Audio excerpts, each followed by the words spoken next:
ರಾಯಚೂರು ನಗರದ ಸಾವಿತ್ರಿಬಾಯಿ ಪುಲೆ ವೃತ್ತದಲ್ಲಿ ಹೂಗಾರ್ ಸಮಾಜ ಸಂಘ ಹಾಗೂ ಕರ್ನಾಟಕ ಸಾವಿತ್ರಿಬಾಯಿ ಪುಲೆ ಶಿಕ್ಷಕಿಯರ ಜಿಲ್ಲಾ ತಾಲೂಕು ಸಂಘದ ಸಹಯೋಗದಲ್ಲಿ ಹಮ್ಮಿಕೊಂಡ ಜಯಂತಿ ಕಾರ್ಯಕ್ರಮದಲ್ಲಿ ಸಾವಿತ್ರಿಬಾಯಿ ಪುಲೆ ಅವರ ಭಾವಚಿತ್ರಕ್ಕೆ ಹಿಂದುಳಿದ ವರ್ಗಗಳ ಒಕ್ಕೂಟದ ಜಿಲ್ಲಾಧ್ಯಕ್ಷ ಕೆ ಶಾಂತಪ್ಪ, ಬಿಜೆಪಿ ಮುಖಂಡ ರವೀಂದ್ರ ಜಲ್ದಾರ್ ಅವರು ಪುಷ್ಪಾರ್ಪಣೆ ಮಾಡಿದರು.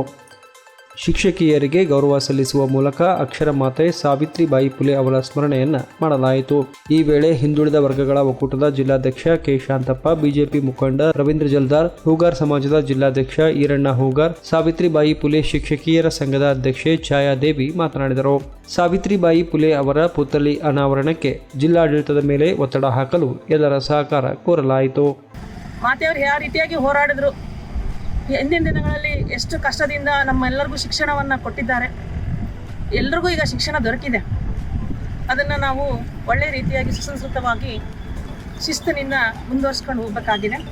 ನಾವೇನೀಗ ಸಾವಿತ್ರಿಬಾಯಿ ಪುಲೆ ಶಿಕ್ಷಕಿಯರ ಸಂಘ ಒಂದು ಹೆಜ್ಜೆಯನ್ನು ಇಟ್ಟಿದ್ದೀವಿ.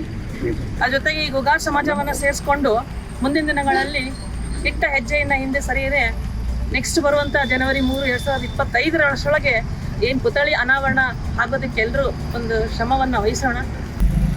ಜಿಲ್ಲಾಧಿಕಾರಿಗಳಿಗೆ ಆಗಲಿ 2-3 ಸಲ ಹೋಗಿ ಪರಿವರ್ತನೆ ಮಾಡಿಬಿಟ್ಟಿದ್ದೀವಿ. ಫೈಲ್ ಪುಟಪ್ ಮಾಡಿದ್ದೀವಿ, ಮಾಡ್ತೀವಿ ಅಂತ ಹೇಳಿದ್ದಾರೆ. ಕಂಪಲ್ಸರಿ ನಾವು ಖಂಡಿತವಾಗಿ ಮಾಡ್ತೀವಿ. ಈ ಸಂದರ್ಭದಲ್ಲಿ ತಾಲೂಕು ಹೂಗಾರ್ ಸಮಾಜದ ಅಧ್ಯಕ್ಷ ಶಶಿಧರ್ ಹೂಗಾರ್ ಮಟ್ಮಾರಿ, ಪಂಪಾಪತಿ ಹೂಗಾರ್, ಸೂಗುರಪ್ಪ ಹೂಗಾರ್, ವಿಶ್ವನಾಥ್ ಹೂಗಾರ್, ವೆಂಕಟೇಶ್ ಹೂಗಾರ್, ಪ್ರಕಾಶ್ ಹೂಗಾರ್, ಬಿ ಬಸವರಾಜ್, ವಿಜಯ ಭಾಸ್ಕರ್ ಇಟಕಿ ಸೇರಿದಂತೆ ಇತರೆ ಗಣ್ಯರು, ಶಿಕ್ಷಕಿಯರು ಹಾಗೂ ಸಮಾಜದ ಮುಖಂಡರು ಉಪಸ್ಥಿತರಿದ್ದರು.